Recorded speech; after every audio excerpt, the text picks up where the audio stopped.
Oke, ya assalamualaikum warahmatullahi wabarakatuh. Waalaikumsalam warahmatullahi wabarakatuh. Sebelumnya saya mohon maaf telah mengganggu waktu kamu. Nah, jadi pada kesempatan kali ini eh, kita nih akan melakukan konseling individu seperti yang telah kita bicarakan sebelumnya ya, yang sebelumnya saya beritahukan pada kamu. Iya kak, Sebelumnya kamu sudah pernah melakukan konseling individu, nak? belum kak. Oke. Jadi konseling individu ini saya jelaskan dulu ya. Konseling individu ini adalah proses bantuan yang diberikan atau dilakukan oleh guru BK untuk membantu klien. Di sini kamu untuk menyelesaikan masalah kamu nanti. Iya kak. Nah, kemudian konseling individu ini juga ada asas-asasnya. Seperti yang pertama nih ada asas kerahasiaan. Nah, kamu tahu kan, jadi permasalahan ini yang mengetahui hanya kita saja. Jadi saya nggak akan membocorkan nanti masalah kamu. Jadi kamu bisa ceritakan semua apa aja keluh kesah kamu, masalah kamu, nanti kamu bisa ceritakan sama saya. Nah, jika nanti kamu mau cerita sama orang lain ya terserah kamu. Tapi saya akan menceritakan tanpa seizin kamu. Nah, kemudian saya ini minta kamu untuk mengikuti kegiatan ini sampai selesai dengan sukarela. Nah, jadi saya nggak maksain kamu. Jadi begitu aja. Ada yang ingin kamu tanyakan sebelumnya tentang konseling individu lagi? Nggak ada kak, silakan lanjut. Oke, kita duduk ya, santai saja. Jangan terlalu tegang dan jangan terlalu menganggap ini sulit. Relax aja. Iya kak. Oke, sekarang silakan kamu untuk menceritakan permasalahan kamu. Jadi aku tuh sering bantah perintah orang tuaku. Tetapi di balik itu aku merasa ada yang salah dengan diriku. Kok aku bisa kayak gitu? Aku jadi sedih. Gimana berubahnya? Kok nggak dari dulu? Oh, jadi kamu sering membantah ya perintah orang tua kamu. Iya, habis itu aku ngerasa salah. Iya, habis itu aku ngerasa salah dan sedih. Tetapi seperti itu terus. Oh, jadi seperti itu terus. Iya kak. Itu hal ini terjadi sejak kapan sih? Sejak udah lama kak, sejak kelas 2 SMP. 2 SMP. Biasanya disuruh apa itu? Ya cuma kalau disuruh ke warung bantah nggak mau, disuruh ke pasar nggak mau, terus kalau disuruh menemani adik atau apa tetap juga nggak mau. Loh, terus respon orang tua kamu ke kamu itu gimana? Ya kayaknya emosi atau jengkel, sedih kak pada saya. Oh, jengkel, sedih ya. Nah, kalau kamu sendiri bisa nggak jawab kenapa kok seperti itu? Ya karena dia melihat anaknya sendiri kok seperti itu, seperti ini. Oh, coba gini deh. Beri contohnya. Saya berikan ya contohnya. Kamu jadi orang tua dan saya jadi bapak kamu itu nanti jadi kamu. Nah, prakteknya seperti itu gimana? Kamu sana beli bumbu apa gitu, terus ibu marah-marah gitu, terus aku cuma diam nggak jawab apa-apa. Itu tadi kamu kan jadi dua orang ya. Sekarang saya minta kamu jadi bapaknya kamu. Sekarang kamu praktekin memberi perintah. Sana pergi nganterin ini. Males lah, Pak. Sudah ngerasain perasaan bapakmu belum? Gimana tuh? Sudah ngerasain belum perasaan bapakmu? Gimana sih rasanya digitukan? Sedih kak, sakit. Sedih ya. Ya kak. Kalau ibu? Iya, ibu mungkin pergi bilang ini ya, aku cuma diam terus nggak mau.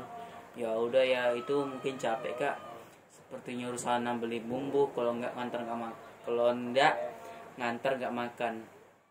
Terus kamu jawabnya gimana? Nantilah bu, males. Terus masuk kamar. Itu di kamar ngapain? Ya dulu tiduran. Di rumah ada yang nggak kamu suka kah? Nggak ada kak. Nah, kalau di sekolah ada yang kamu suka nggak? Nggak ada kak. Nggak ada.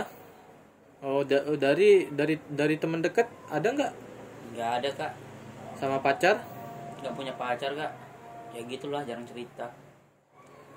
Oh, jadi yang kita bahas ini kamu kalau disuruh menolak tapi di lain sisi kamu merasa sedih. Jadi pengennya gimana kamu nih? Pengen ngerubah diri, apa yang bisa kamu lakukan? Eh, Pengen ngerubah diri kamu sendiri. Oh, jadi apa yang bisa kamu lakukan? Ya, memperbaiki sikap. Sikap yang gimana dulu nih? Ya, sikap yang dewasa, nggak bantah-bantah. Kan udah gede, masa bantah.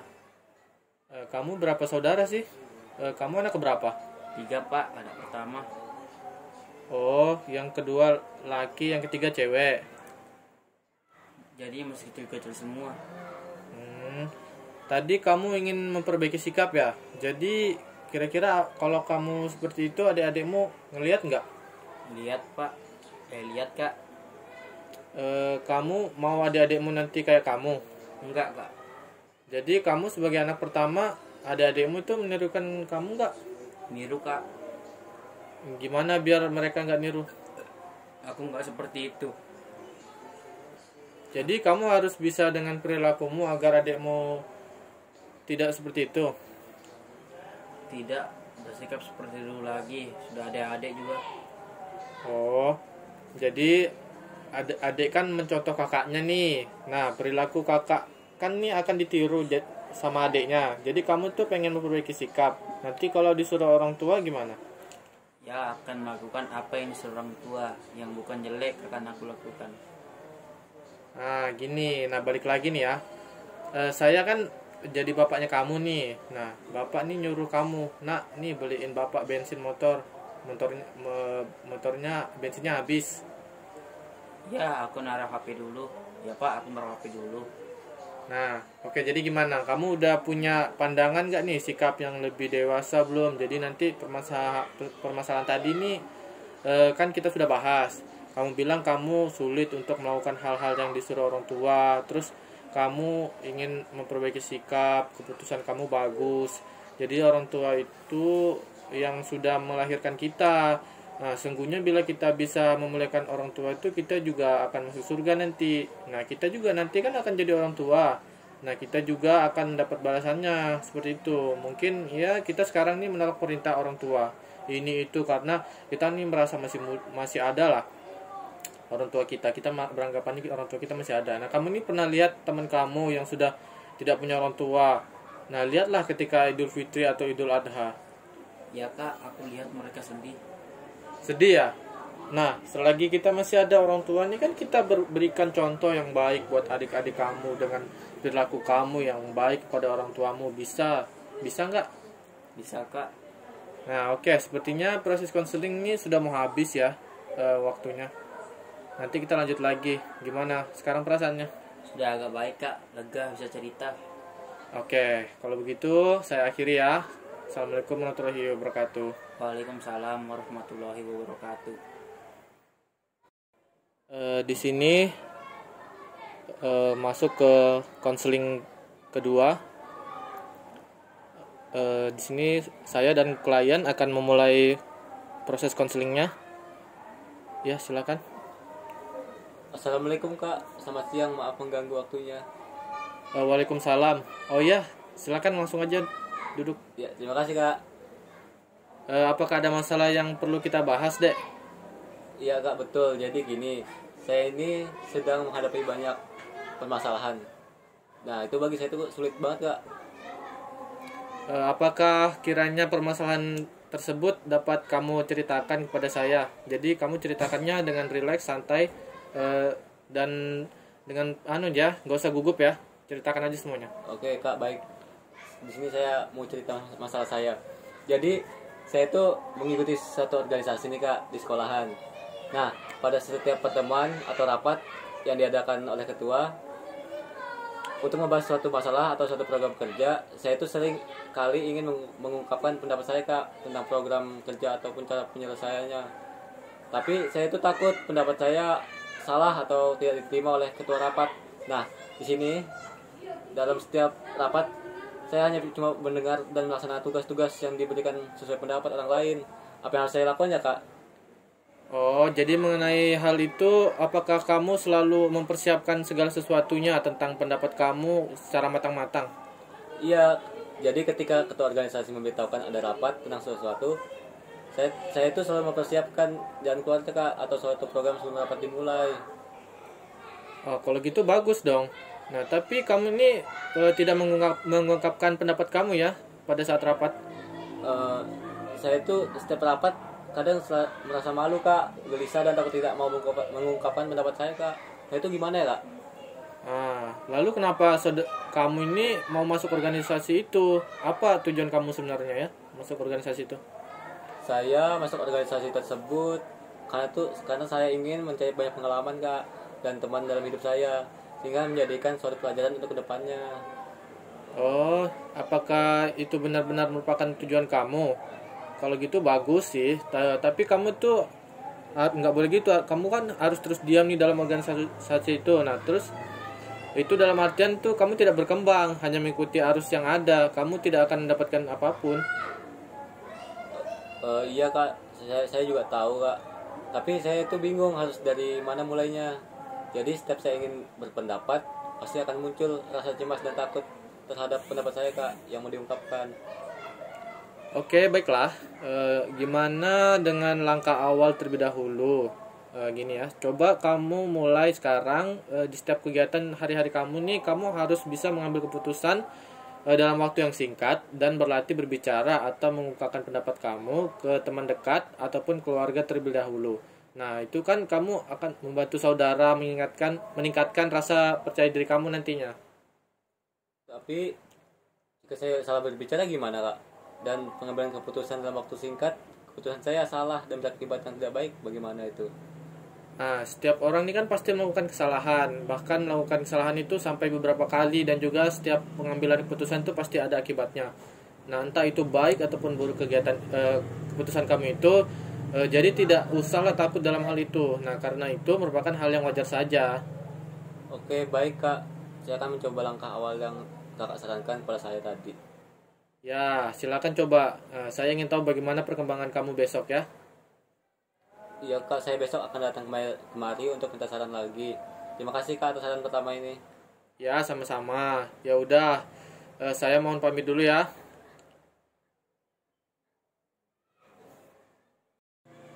Di sini saya dengan konseli akan memulai pertemuan kedua karena kemarin konseli memerlukan bantuan lagi atau memerlukan konseling lanjutan. Oke, di sini langsung saja saya mulai. Assalamualaikum Kak, selamat siang. Ya, waalaikumsalam. Oh, ternyata kamu ya. Silakan. Terima kasih Kak. Gimana tentang perkembangan kamu yang kemarin? Apakah sudah melaksanakan saran yang saya berikan? Iya nih Kak, jadi saya sudah melaksanakan saran yang Kakak berikan kepada saya. Terus bagaimana perasaan kamu sekarang? Apakah sudah membaik? Alhamdulillah Kak, perasaan saya sudah membaik. Namun, saya masih belum berani berpendapat di depan umum Kak. Jadi perasaan saya masih gelisah dan takut jika ingin berpendapat di depan umum. Loh, kenapa Dek? Kamu kan udah mencoba berpendapat, tapi kenapa masih masa lalu masih malu? Iya, jadi gini Kak, kemarin saya sudah mencoba apa yang Kakak sarankan untuk berpendapat ke orang-orang terdekat dulu. Tapi kalau di setiap perkumpulan organisasi kita kan tidak mengenal dekat semuanya Kak. Jadi saya masih merasa malu. Oh, ya emang gitu sih. Tapi kalau kamu tidak mencoba tuh gimana ya? Kamu nggak akan bisa. Terus gimana ya kayak apa yang harus saya lakukan ya selanjutnya Kak, agar saya lebih percaya di depan umum? Nah gini, pada dasarnya nih kan kamu adalah orang yang selalu siap nih dalam menghadapi apapun. Tapi kamu nih hanya kurang percaya diri saja. Apa yang kamu inginkan tuh bukan begitu ya? Iya betul Kak, saya memang selalu mempersiapkan segalanya, sesuatunya dari awal Kak. Tapi yang sangat sulit mengungkapkan Iya betul Kak, saya memang ya betul Kak, saya selalu mempersiapkan segalanya sesuatu dari awal. Tapi untuk mengungkapkannya itu untuk depan umum sangat sulit Kak. Yes. Oh gitu, ya sudah, bagus sih. Jika kamu ini memang begitu tuh sebenarnya nggak sulit sih untuk melakukannya. Kamu nilai gini deh, mulai sekarang kamu mulai harus aktif dalam hal apapun. Contohnya seperti ini ya.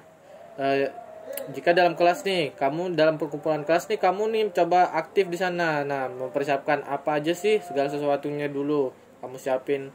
Jadi ada persiapan sebelum kamu nanti tampil. Nah, dengan melakukan hal itu tuh dengan melakukan hal itu terus-menerus tuh kamu tuh mulai terbiasa gitu. Nah, banyak omong tuh bukan berarti omong kosong ya. Jadi kamu harus mempersiapkan segala sesuatunya, solusi maupun jawabannya itu akan mempermudah kamu nantinya. Apakah benar begitu kak? Kalau saya sudah mempersiapkan segala sesuatu akan mudah? Iya betul. Nah tapi kamu nih kurang percaya diri sih saya lihat. Jadi sekarang kamu nih harus, yang kamu lakukan nih yang pertama, yakin terus atas kemampuan yang kamu punya. Yakin kan sama diri kamu nih bahwa kamu tuh bisa. Semua orang tuh pasti punya kelebihan dan kesalahan, dan setiap orang juga tuh pasti punya kesalahan. Jadi jangan takut salah sih sebenarnya. Percaya diri aja sih, gitu aja. Oh, jadi gitu ya kak ya. Semua orang pasti dalam melakukan sesuatu pasti ada salahnya. Jadi jangan takut atas apa yang akan aku lakukan selagi itu positif kan kak? Iya gitu. Nah selagi juga itu positif juga benar, positif. Lakukan aja, percaya diri aja. Baik kak, terima kasih atas sarannya dan dorongannya yang kakak berikan kepada saya. Jadi mulai sekarang saya akan lebih percaya diri dan semangat dalam setiap langkah hidup saya kak. Dan besok saya akan mencoba saran dari kakak untuk melakukannya di sekolah terlebih dahulu. Setelah itu baru di organisasi. Nah bagus kalau gitu ya, kamu coba dulu. Nah tapi jika kamu masih ada butuh bantuan gitu lagi, datang aja. Iya kak, terima kasih ya atas sarannya. Ini sangat membantu saya dalam berorganisasi kak. Saya mau pamit kak, selamat siang. Ya selamat siang. Oke, karena di sini klien kemarin menghubungi saya lalu meminta untuk konseling lanjutan karena masalahnya masih ada yang mengganjal dalam dirinya. Jadi saya dan klien akan melanjutkan konseling ini. Assalamualaikum kak, maaf mengganggu waktunya. Oh iya, waalaikumsalam. Silakan langsung masuk aja. Iya kak, terima kasih banyak.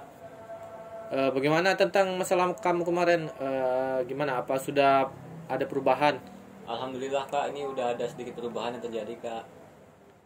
Apa maksud yang kamu katakan tadi? Sedikit? Sepertinya masih ada tuh. Kalau kamu bilang sedikit itu pasti masih ada masalahnya. Iya kak, benar banget. Dengan apa yang dikatakan kakak itu memang benar. Terus hal apa sih yang masih kamu tutupin atau kamu sembunyikan di perasaan kamu tuh? Apakah kamu bisa ceritakan lagi hal yang membuat kamu resah ini? Jadi begini kak, setelah saya menjalankan saran yang kakak berikan kemarin, saya itu udah mencoba berbicara di depan kelas kak. Saya mempunyai keinginan untuk mencoba berpendapat di rapat organisasi kemarin. Tapi yang terjadi membuat saya malu untuk berpendapat lagi, karena pada saat saya berpendapat saya melakukan kesalahan dalam berbicara.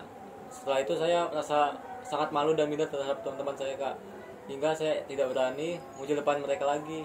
Apa ya kira-kira yang harus saya lakukan atas kejadian ini? Oh jadi gitu. Jadi yang buat kamu tampak gelisah hari ini ya? Iya kak, saya bingung banget ini harus melakukan apa nantinya.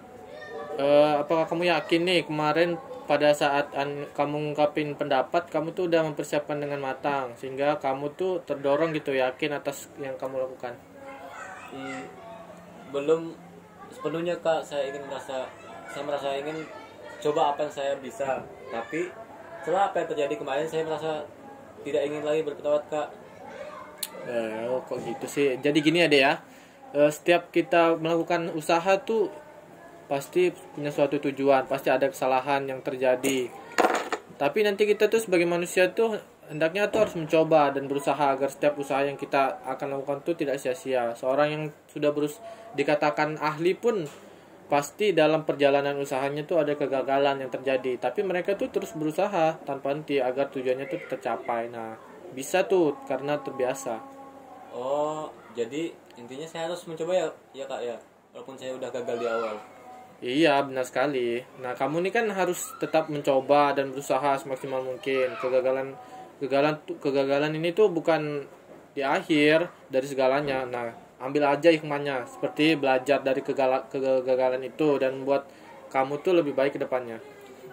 Iya kak, selanjutnya saya akan terus mencoba dan berusaha hingga saya nantinya berhasil dan mempersiapkan segala sesuatu dari awal kak.